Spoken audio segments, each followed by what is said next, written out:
E aí, pessoal, vamos trabalhar aqui agora sobre protozoários, certo? Estou gravando aqui esse vídeo nesse formato, né? Estou deixando aqui desse lado as anotações que geralmente a gente utiliza na sala de aula. Eu peço que vocês coloquem no caderno esses esquemas. E desse lado aqui vou estar trazendo alguma imagem, alguma coisa relacionada ao conteúdo para ver se facilita um pouco mais o entendimento. Bom, pessoal, os protozoários eles pertencem ao reino protoctista ou reino protista, como era chamado anteriormente. Dentro desse reino existem tanto protozoários quanto algas, né? Antigamente esses protozoários eram colocados dentro do grupo dos animais, mas eles não têm nada a ver com animais, inclusive algumas pessoas às vezes confundem chamando esses organismos de animais, mas eles pertencem a um grupo bem diferente, que é o grupo dos protistas, certo? Quais são as principais características desses seres vivos aí?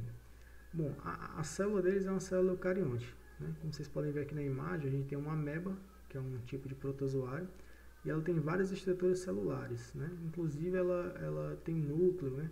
Que é bem diferente das bactérias, que é o grupo que a gente estudou anteriormente, que é um grupo que não tinha carioteca, é um grupo procarionte.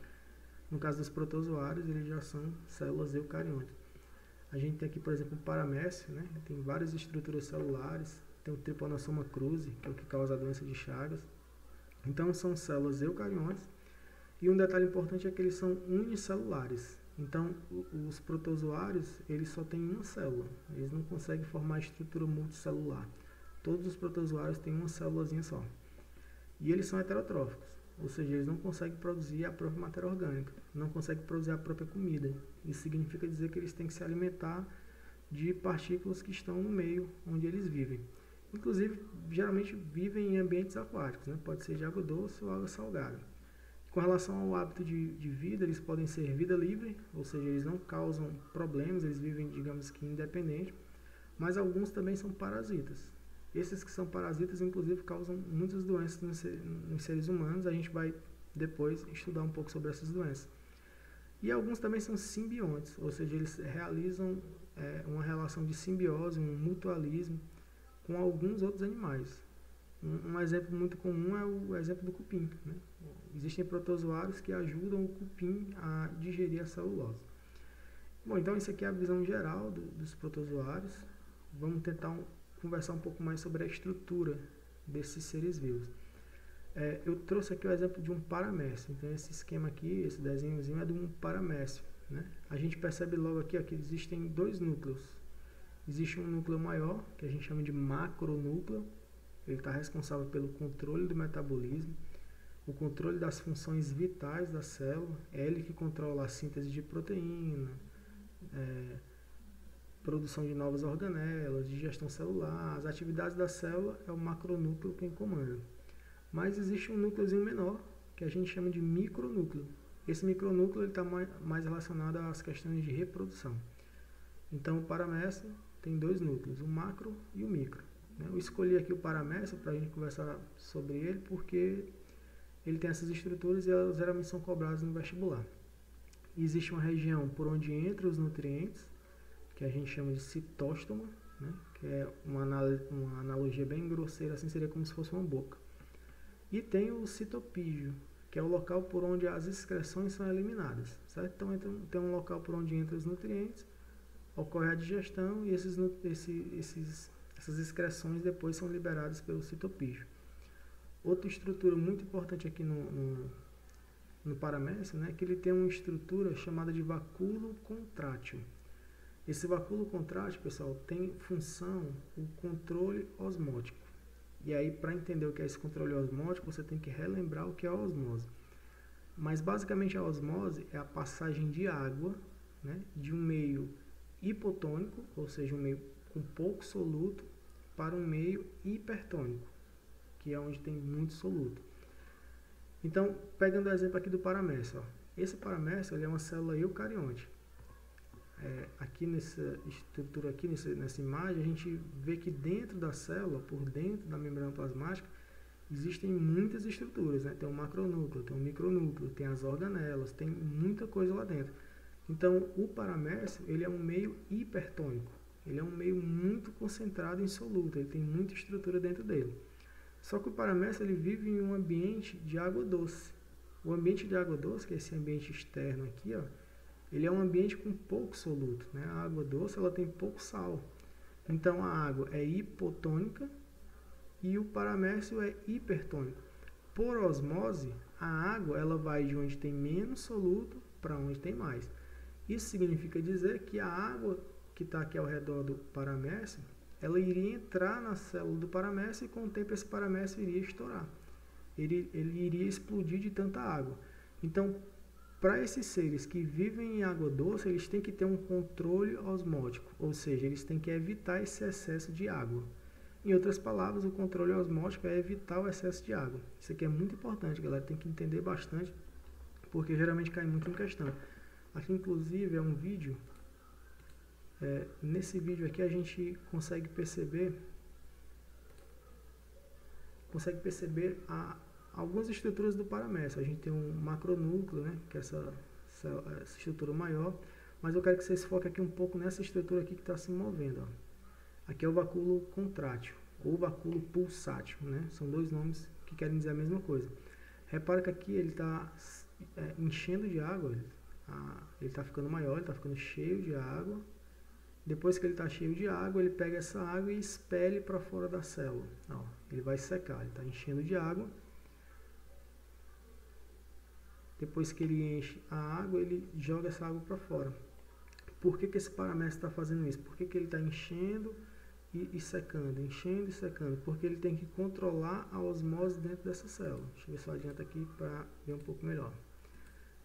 Ó, o vacúolo contrátil enchendo de água. Depois que ele está cheio, ele joga essa água para fora. Então, nesse caso, ele está fazendo um controle osmótico. Ele está evitando que a célula do paramécio estoure de tanta água. Certo? Depois de um tempo, ele seca. Ele vai jogando essa água para fora, que é esse momento aí. E ele fica fazendo isso constantemente para evitar o excesso de água dentro da célula do paramécio. Certo? Vamos continuando aqui. Então, aqui as características gerais e a estrutura é algo tranquilo, né? Mas além disso, a gente tem que saber, pessoal, a classificação.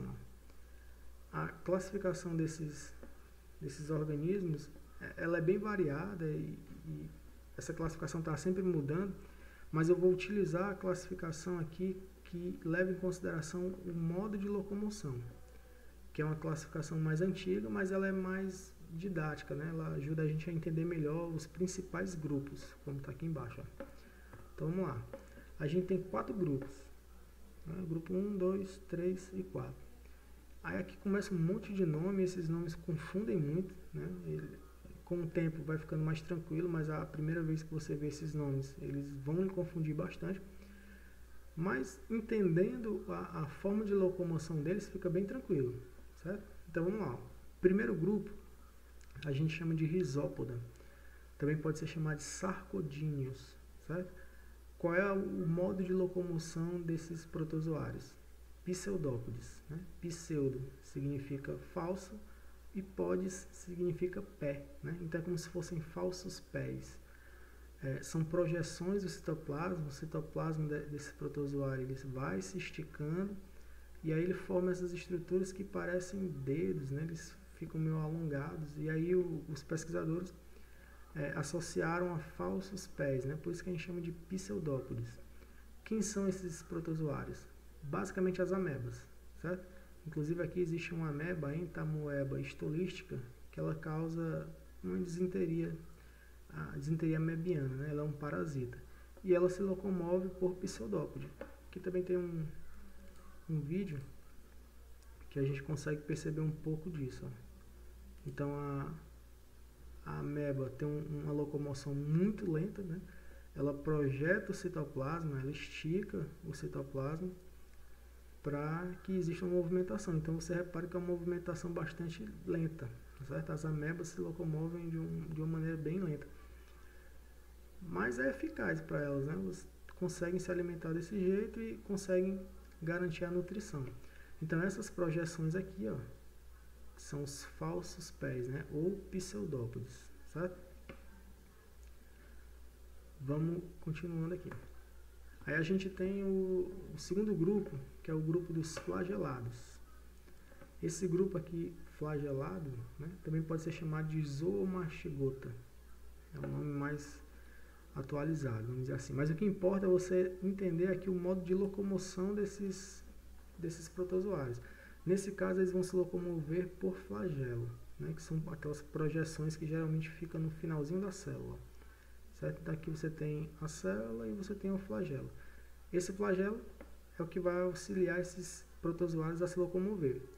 Exemplos, né? Trypanosoma cruzi, que é um protozoário que inclusive causa a doença de Chagas, é um parasita. E tem o Leishmania chagas, que é um protozoário que causa a leishmaniose, também é outro parasita, a gente conversa depois sobre eles. Aqui é um vídeo mostrando um pouco da reprodução da locomoção desses protozoários. Então repare que aqui já é uma locomoção bem mais acelerada, né? Eles conseguem se locomover melhor, digamos assim. Vamos para o próximo grupo, que é o grupo dos ciliados, ou ciliófora, certo?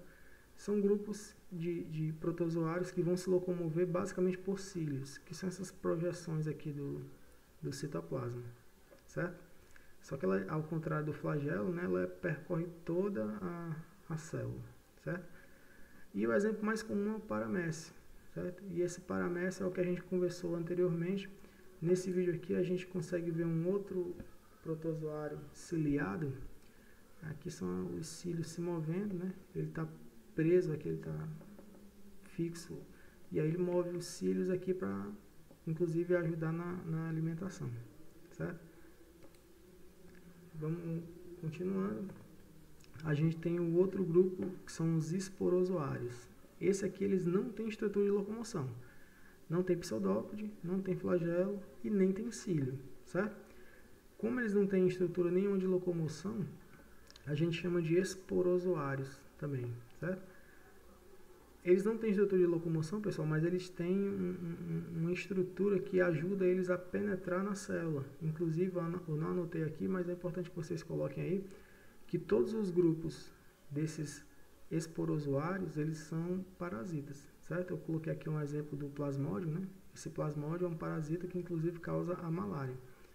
Então eles têm essa estrutura mais pontuda aqui, eles têm várias proteínas, né? São feixes de proteína que deixam essa parte mais fina, mais pontiaguda, e é por aqui que eles conseguem penetrar na célula. Nesse vídeo aqui, é um vídeo muito rápido, mas dá para ver aqui, ó. Esse é um protozoário esporozoário. Repara que ele tem uma pontinha que é o complexo apical. Vamos voltando aqui de novo, essa pontazinha aqui, né? Se você ficar voltando, você consegue perceber um plasmódio, nesse caso aqui é um plasmódio que causa malária, e ele tem essa pontinha. Essa pontinha a gente chama de complexo apical, justamente porque fica na ponta da célula. Por isso que o grupo também pode ser chamado de apicomplexo, certo? Então, galera, são 4 grupos, né? Existe os sarcordíneos, que é o do grupo do Rhizopoda. Tem os flagelados, do grupo Zoomastigota. Os ciliados, Ciliófora. E os esporozoários apicomplexos. O que você tem que saber de cada um é o modo de locomoção. Os sarcordíneos se locomovem por pseudópode, principal exemplo é a ameba. Os flagelados se locomovem por flagelos, tem o Trypanosoma cruzi, tem o Leishmania.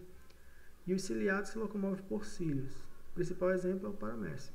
E os esporozoários são esses aí que não têm estrutura nenhuma de locomoção, mas tem o complexo apical. O principal exemplo é o plasmódio, certo? Espero que tenha dado para entender. Qualquer dúvida aí vocês entram em contato comigo, eu posso estar tirando essa dúvida com vocês aí. Valeu, galera. Depois eu mando o restante do conteúdo.